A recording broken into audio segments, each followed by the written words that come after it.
Chers téléspectateurs, bonjour et bienvenue sur votre émission Santé et Développement. Aujourd'hui, nous allons aborder un thème particulier. Particulier parce que nous voulons accentuer nos réflexions sur la fatigue. La fatigue surtout au niveau du volant pour éviter les cas d'accident que nous avons souvent, qu'on aurait pu éviter. Nous allons accueillir le docteur Agon qui est une fois encore avec nous pour nous dire comment reconnaître par exemple les moments pendant lesquels nous sommes fatigués. Docteur Agon, bonjour. Bonjour Sandrine, ça va? Ça va très bien. Très bien. Alors comment je fais pour savoir que je suis fatiguée et qu'il faut arrêter peut-être pendant que je suis en route et ne pas conduire? Alors, c'est très important parce que chaque jour, les gens meurent de fatigue. Et de façon générale, nous allons d'abord parler de la fatigue avant de venir à la fatigue au volant. La fatigue, de manière générale, c'est l'état de celui qui n'est plus capable d'exercer quelque chose, d'agir, les activités. Tous les jours, on a de l'énergie pour mener l'activité, mais à un moment donné, ça qu'on n'a plus d'énergie. Oui, il y a des fatigues qui, parfois, on n'arrive même plus à mouvoir le corps. Bien sûr, complètement affaibli. Voilà. Donc, ça, c'est la fatigue avancée, ça. Maintenant, ce qui est particulier que nous voulons traiter aujourd'hui, c'est la fatigue au volant. Quand un conducteur, un chauffeur au volant, comment reconnaître qu'il est fatigué? Et la plupart des conducteurs savent qu'ils sont fatigués. Mais les passagers ne savent pas que le conducteur est fatigué, le chauffeur fatigué. Donc si je prends un taxi par exemple, oui, je dois aller vers le chauffeur et voir, qu'est-ce que je dois voir pour... Non, ce n'est pas le voir lui-même d'abord. C'est quand il est au volant en train de circuler, oui, il y a des manifestations, il y a des symptômes et qui sont très visibles. Oui, parce que quand il circule, je suis déjà dans le taxi. Non, non, avant... Oui, c'est en étant dans le taxi que tu remarques. Ah, d'accord. Alors, le premier signe de fatigue, quand vous avez un conducteur, un chauffeur, il est au volant, il est en train de circuler, et il est en train de courir sur la route, là. Si le chauffeur, à un moment donné, commence pas à bâiller, si le chauffeur bâille, il est fatigué. C'est l'un des premiers signes de la fatigue. Quand on bâille, ça veut dire on est fatigué. D'accord. Et vous remarquez que votre chauffeur, quand on va bailler, il baille de temps en temps, il baille. De temps en temps, il baille. Ça veut dire que votre chauffeur est fatigué. Ça, c'est un premier signe. C'est un premier signe. Et vous devez commencer par le regarder. Le surveiller de près pour dire, chauffeur, tu es fatigué? Il va dire, ah non, non, non, non, je ne suis pas fatigué. Non, non, ne le croyez pas. S'il baille encore, il va faire l'effort même de cacher cette manifestation de la fatigue.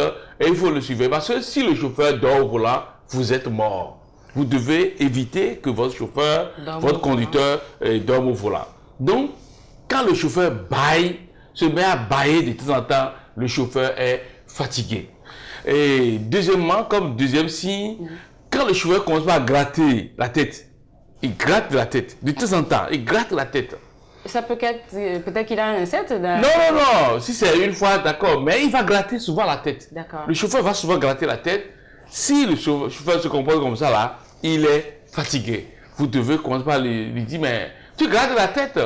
Et si même si vous attendez un peu plus, et il va commencer par bouger ses fesses. C'est tout comme si le siège le chauffe. Oui. Et le chauffeur va commencer par bouger les fesses, aller à droite, aller à gauche, et il sera plus tranquille dans son siège, le siège du chauffeur. Il n'est plus à l'aise. Il n'est plus à l'aise. Il conduit un bon nombre de personnes. Et il a la vie, parce que le chauffeur, il a la vie des passagers dans sa main. Dans sa main, bien sûr. Dans son volant là, c'est la vie de tout le monde. Et donc, il ne faut pas laisser votre conducteur faire n'importe quoi, ou surtout dormir au volant. Ce n'est pas possible. C'est pourquoi ce que je dis maintenant va sauver la vie à beaucoup de personnes. C'est sûr, oui. Donc, quand le chauffeur commence à bouger ses fesses en avant, à gauche et à droite dans son siège, il n'est plus bien. C'est-à-dire qu'il est fatigué. Et il faut lui dire, mais tu es fatigué, pourquoi tu bouges de temps en temps? Oui. Et si vous remarquez bien, et quand il bouge de gauche à droite dans son siège, il baille. Et l'autre signe qui est percutant, il va tenter faire comme ça. Le chauffeur. C'est tout comme s'il ne voit plus bien, quoi. Oui, et il va faire ça. Il commence à faire ça, c'est-à-dire qu'il ne va plus bien. Oui. Quand le chauffeur commence pas à se débarbouiller, et sans eau, ça veut dire que c'est inquiétant, il y a un problème. C'est un signe majeur de fatigue.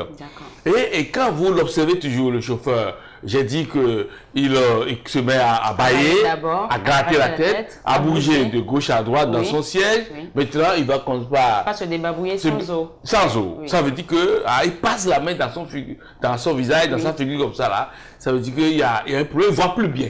Il ne voit plus bien.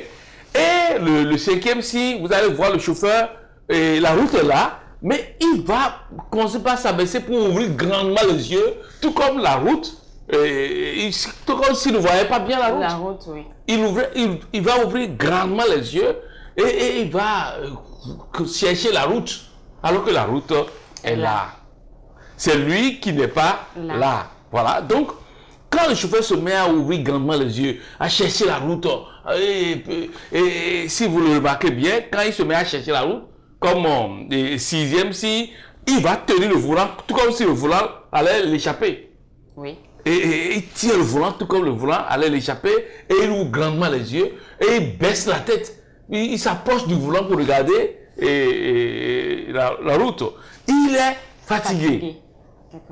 Si vous ne le réveillez pas, si vous ne lui dites pas, non, arrête-toi un peu pour dormir si tu es fatigué, il va continuer, il va montrer que non, lui il est un grand conducteur. Il conduit depuis des années, et que vous n'avez rien à lui conseiller. Ça, souvent c'est ça, ils sont agressifs. Parce qu'ils voient que vous l'avez remarqué son état de fatigue. Mais donc quand vous voyez le chauffeur tenir le volant, et comme si c'était le volant qui lui échappait, ça veut dire que quelque chose ne va pas bien. Mais ça ne suffit pas. Parce que quand il tient le volant comme ça là, vous allez voir qu'à un moment donné, il va descendre ses deux mains au bas du volant. Et en ce moment-là, il veut dormir. Carrément. Oui, il veut dormir. Il est là, les yeux ouverts, mais il va dormir parce que il descend ses deux mains comme ça là. Et vous allez voir, et comme huitième signe, il ne va plus accélérer. Il commence à soulever son pied de l'accélérateur et le véhicule va commencer à ralentir de lui-même. Et si vous ne le réveillez pas, vous allez voir comme neuvième signe, le véhicule va commencer à bouger, aller à droite, à gauche, et il va se réveiller. Il gratte la tête. Et il se remet encore dans son état, et il tient bien. Ou bien il va tousser. Et comme dixième signe, si votre chauffeur commence à chercher un cuit-dent, et qu'on doit chercher un cuit-dent dans le véhicule, arrêtez-le. C'est la catastrophe. C'est la catastrophe. Il faut l'arrêter. Il faut arrêter le chauffeur parce que il faut lui dire non, il faut dormir, il faut t'arrêter pour dormir, sinon moi je descends du véhicule. Insistez parce que si vous n'insistez pas, le chauffeur va casser votre vie. La plupart des passagers dans un véhicule assistent à la réalité de la fatigue du chauffeur. Mais on ne réagit pas. On dit il est chauffeur. C'est son métier. D'accord. Oui, on dit c'est son métier. Non, son métier n'est pas de vous détruire, n'est pas de vous tuer. Et vous n'êtes pas monté dans son véhicule pour aller mourir. Vous êtes monté dans son véhicule pour pouvoir sortir, aller là où vous allez. À une destination donnée. Donc, quand le chauffeur ne commence pas à chercher de cuit-dents, ou bien, si vous l'observez bien, quand il cherche de cuit-dents, il prend des dents, il se met à chanter. Il se met à chanter pour pouvoir se réveiller. Attention, dites au chauffeur, vous êtes fatigué. D'accord. Arrêtez-vous pour vous reposer un peu. Parfois, il refuse. Parfois, des gens conscients disent, ah oui, c'est vrai, vous avez remarqué. Et puis, il s'arrête, et puis il va dormir un peu au volant. Laissez-le dormir un peu. Il fait 10 minutes ou 15 minutes de sommeil là, il sera totalement réveillé. Totalement réveillé au volant. Et si vous ne le réveillez pas, lui-même, s'il remarque que le véhicule dandine comme ça, zigzag sur la route, il arrête le véhicule et il va regarder le pneu, il tourne autour du véhicule, tout comme s'il était de contrôler.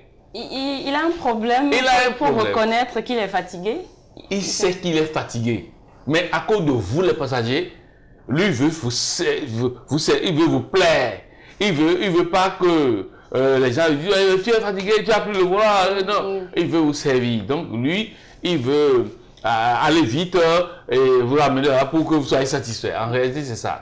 Donc si jamais le chauffeur arrête le véhicule, il tourne autour du véhicule, il va à gauche, il regarde son capot et il regarde si tout va bien. Ça veut dire qu'il est très fatigué et il est en train de se réveiller, il est en train de faire quelque chose pour pouvoir se réveiller. Oui, pouvoir se réveiller. Parfois, il y en a d'autres qui disent qu'ils viennent, qu'ils vont rentrer dans la brousse pour leurs besoins, et puis il va marcher un peu plus loin et revenir. S'ils sont honnêtes, ils disent qu'ils sont fatigués. Mais la plupart du temps, ils ne disent pas qu'ils sont fatigués. Oui. Quand vous dites que le chauffeur peut sortir du véhicule et il arrête le véhicule. Il arrête et il va peut-être dans la brousse pour dire qu'il veut aller faire ses besoins. Par exemple, c'est bien de faire ça comme ça, non? Oui. C'est parce que... Non, c'est pas très bien. Bon, parce qu'il faut qu'il dorme. Dans ce cas... Il faut qu'il arrête le véhicule. Quand il a arrêté là, il faut qu'il s'excuse. On pose la tête sur le volant. 10-15 minutes là, on dort. Et on se réveille. Moi qui dis ça là, j'ai fait les grandes routes. Je fais Cotonou, Ouagadougou, en une journée, et souvent. Donc, lorsque vous sentez la fatigue au volant, la seule solution, c'est de s'arrêter et de dormir. C'est la solution. Vous arrêtez le véhicule et vous dormez un peu. Là, vous êtes totalement réveillé pour continuer. Si vous insistez, votre corps vous lâche et vous allez dormir et c'est la mort. C'est la catastrophe. Vous allez mourir simplement. Donc, il faut toujours veiller sur le chauffeur, c'est votre conducteur, pour qu'il ne vous tue pas. Pour qu'il ne vous tue pas. Parce que, au-delà de la fatigue, si l'incompétence aussi se mélange, c'est grave. Donc, déjà, vous êtes en danger si vous êtes dans un véhicule.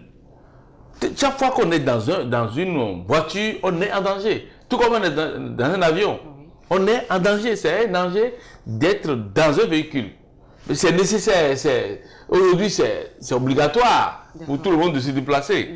Mais il faut absolument se dire qu'on n'est pas dans le véhicule pour mourir. On est dans le véhicule pour aller où on va. Et il faut être attentionné. Soi-même et puis chauffeur aussi pour le réveil. Docteur, j'aimerais revenir sur le lien entre la fatigue et le sommeil. Quand on est fatigué, on a systématiquement sommeil. C'est pourquoi quand vous êtes fatigué, vous avez besoin de repos. Quand vous êtes fatigué, votre corps a besoin de repos. C'est ce que vous avez dit. Le corps travaille à tout moment. Et pourquoi le chauffeur est fatigué? Il faut que je démontre un peu ce pourquoi le chauffeur est arrivé au volant fatigué, ressent un état de fatigue et puis voilà. Quand le chauffeur ne dort pas bien à la veille et quand il a veillé toute la nuit, alors là, ça veut dire qu'il ne pourra pas conduire le lendemain. Et le corps a besoin de se reposer, tout comme le véhicule, quand on fait une certaine distance, le véhicule doit se reposer. Le corps humain se repose et se recharge pour pouvoir bien exercer le lendemain. C'est comme la batterie d'un téléphone. Oui, c'est plus que la batterie. Le corps humain, c'est la meilleure machine au monde. Il n'y a pas de machine qui dépasse le corps humain. Le corps humain, c'est la meilleure machine. Et puis, même si je dois aller plus loin, quand, à la veille d'un voyage, d'un déplacement, le chauffeur ne se couche pas tôt, il se met déjà en danger le lendemain. Il faut dormir par nuit 6 heures au moins. 6 heures, minimum 6 heures, sinon c'est 8 heures. C'est 8 heures par nuit qu'il faut dormir. 6 heures à 8 heures par nuit. Si vous dormez moins, le lendemain, vous commencez à bâiller, vous êtes fatigué, vous ne vous sentez pas bien, vous avez envie de dormir en pleine journée. Donc, il faut dormir 6 heures de temps minimum et 8 heures de temps maximum. D'abord, la vie est faite de 24 heures. Les 24 heures, c'est 8 heures de sommeil, 8 heures de travail, 8 heures de loisirs. C'est les 24 heures. Quand vous respectez une bonne hygiène de vie, vous devez dormir 8 heures de temps Vous devez faire 8 heures de travail. Vous avez 8 heures de loisirs, de plaisir, de regarder la télévision, de vous distraire. Mais 8 heures de sommeil là, ne privez pas votre corps de 8 heures de sommeil. Et si vous vous privez du sommeil, vous êtes en train de précariser votre vie. Parce que vous chauffez votre vie à l'extrême et vous n'allez pas vivre longtemps. Parce que dans la vie, il faut avoir dormi le tiers de sa vie. Si vous avez 60 ans, vous devez avoir dormi 20 ans. 20 ans. Nous pensons que non, il faut pas dormir, il faut faire beaucoup et ne pas dormir, vous vous tuez. La plupart de ceux qui ne dorment pas, ils ne vivent pas longtemps. Parce que la vie est précaire. Et il faut dormir, je le répète, je l'ai toujours dit ici, il faut dormir dans l'obscurité totale, dans le noir complet. Parce que c'est dans le noir complet que votre tête fonctionne. C'est-à-dire la partie du cerveau qu'on appelle épiphyse, qui produit l'hormone du sommeil qu'on appelle la mélatonine, c'est quand il y a obscurité que cette partie du cerveau fonctionne. Donc lorsque vous dormez avec la lumière, je veux dire... Vous privez du fonctionnement de cette petite glande qu'on appelle glande pinéale. Même si vous avez respecté les 8 heures, vous pouvez être fatigué. Vous serez fatigué parce que vous n'avez pas le carburant qu'il vous faut dans la journée, dans votre cerveau, dans votre corps. Il faut dormir dans l'obscurité totale pour permettre à votre cerveau de produire, c'est-à-dire l'épiphyse, de produire je parle de la glande pinéale, c'est une glande qui est derrière ici, dans la nuque là. Cette glande produit une hormone qu'on appelle la mélatonine, la nuit. Et c'est cette hormone qui vous fait dormir, qui vous repose et qui vous conduit dans le sommeil profond, où votre cœur se repose et tout le cerveau se repose, tout le corps se repose et vous êtes rechargé pour être encore efficace le lendemain. Mais quand vous ne dormez pas dans l'obscurité totale, ou bien quand vous dormez avec des appareils branchés autour de la tête et avec une pollution électromagnétique, c'est-à-dire des ondes électromagnétiques qui tournent autour de votre tête là, vous ne dormez pas, vous ne produisez pas la mélatonine. Votre glande là ne fonctionne pas. Et si elle ne fonctionne pas, alors là, si elle a la lumière, elle produit une autre hormone qu'on appelle sérotonine. Et la sérotonine vous met en éveil. Et vous produisez la sérotonine la nuit, vous produisez la sérotonine le jour, vous devenez fou. Parce que le fou ne dort pas. Le fou ne dort pas. Quand vous ne dormez pas du tout, vous devenez fou. D'abord, vous êtes surmené et vous allez commencer par perdre le contrôle de vous-même. D'accord. À part le sommeil qu'il faut respecter, mais c'est ça le fondamental. Hein. Il faut vraiment dormir. Si vous ne dormez pas, vous êtes sûr que vous allez... si vous montez au volant, vous allez vous tuer. Mais au-delà du sommeil, il faudrait que le chauffeur, à la veille de s'il y a un long voyage à faire, par exemple, moi je quitte le Bénin pour aller au Mali ou bien aller à Ouagadougou, au Burkina Faso, et le lendemain, on mange léger. La veille, on mange léger, et au cours de la route, on mange toujours léger, on ne mange pas des choses grasses, des aliments très huileux. Si vous mangez des aliments très huileux, des trucs gras, alors là, vous êtes... parce que la digestion du gras prend jusqu'à 8 heures. La digestion, quand vous mangez beaucoup d'huile, quand vous mangez beaucoup de graisse, là, ce qui n'est même pas conseillé, alors là, votre corps sécrète beaucoup plus de bile, et là, vous êtes fatigué. Quand la bile se met à sécréter, vous êtes fatigué. Donc, quand vous mangez ce qui vous fatigue, alors vous ne pouvez pas conduire. D'accord. Donc, après le sommeil, on a l'alimentation. L'alimentation Par contre, quand vous devez faire une longue route là, et les gens disent que manger de la viande qui n'est pas grasse, parce que la viande demande une digestion au niveau du duodénum et tout disparaît. La viande disparaît totalement au niveau du duodénum. La viande ne continue pas, la digestion ne continue pas, donc ne vous fatigue pas. La viande ne vous fatigue pas. Mais si elle est grasse, si la viande est remplie de graisse, alors ça vous fatigue bien. Quand on fait la route, on mange un peu et puis on réussit à conduire. Mais il faut aussi respecter la durée. Quand un conducteur fait 9 heures de route, 9 heures de volant, il est fatigué. Après 9 heures de route, vous êtes fatigué. Et donc, c'est pourquoi, quand vous conduisez pendant 4-5 heures, vous arrêtez pour vous reposer un peu, vous distraire et puis vous continuez. Mais si vous faites 9 heures de volant dans une journée, vous êtes fatigué, arrêtez-vous. Si vous persistez, vous continuez, vous pouvez casser votre vie. Et quand on est au volant, les autres facteurs qui vous influencent aussi, c'est l'alcool. L'alcool et la cigarette, déjà parce que ça, par exemple, la cigarette les réveille et qu'ils ont besoin de la cigarette. Et il y a d'autres qui se droguent et tout ça, c'est pour les tuer. Parce que l'alcool et la cigarette... Oui, c'est vrai. Il y en a qui disent que c'est pour rester éveillé. Non, ça c'est pour se tuer aussi. Parce que l'alcool et la cigarette retardent l'information que votre cerveau va transmettre à vos pieds. Par exemple, freiner. Quand vous voyez un danger, le fait de freiner est un réflexe, c'est automatique. Mais quand votre corps contient de l'alcool ou quand vous êtes plein de fumée, tout ça de nicotine, ça bloque la rapidité du transfert. Le réflexe, oui.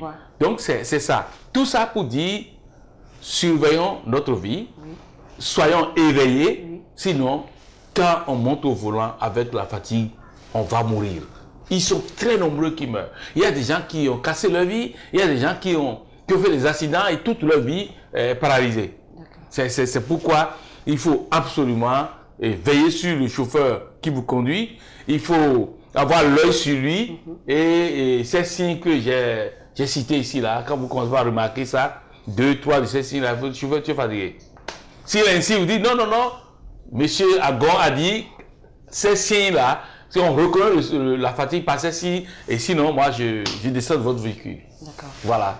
Donc, nous avons tous les éléments qu'il nous faut par rapport à... Je peux rappeler. Oui. Je peux rappeler rapidement. Rapidement, pour qu'on puisse garder ça comme des conseils. Premièrement, si le chauffeur, votre conducteur, se met à gratter la tête, à bâiller, à bouger ses fesses, tout comme si son siège est devenu chauffant, il bouge ses fesses à gauche, à droite, et s'il commence pas à baisser la tête pour regarder la route, s'il commence pas à se débarbouiller, passer la main dans son figure, dans sa figure du moins, excusez-moi, et dans son visage, il commence à passer la main comme ça là, il commence à ouvrir les yeux, et il commence par tenir le volant, comme si le volant lui échappait, et après les mains tombent au bas du volant, alors qu'il faut tenir le volant 10h, 15h. Le volant, c'était, quand c'est un cadran, c'est comme c'est un cadran, c'est 10h, 15h. Et il tient le volant en bas, ça veut dire que c'est un mauvais signe. Et quand il commence à chercher de cris dents, ou quand on va chanter, ou quand le véhicule commence pas à dandiner, arrêtez le chauffeur. Ou si le chauffeur lui-même s'arrête pour aller tourner autour du véhicule, regardez, c'est qu'il a sommeil.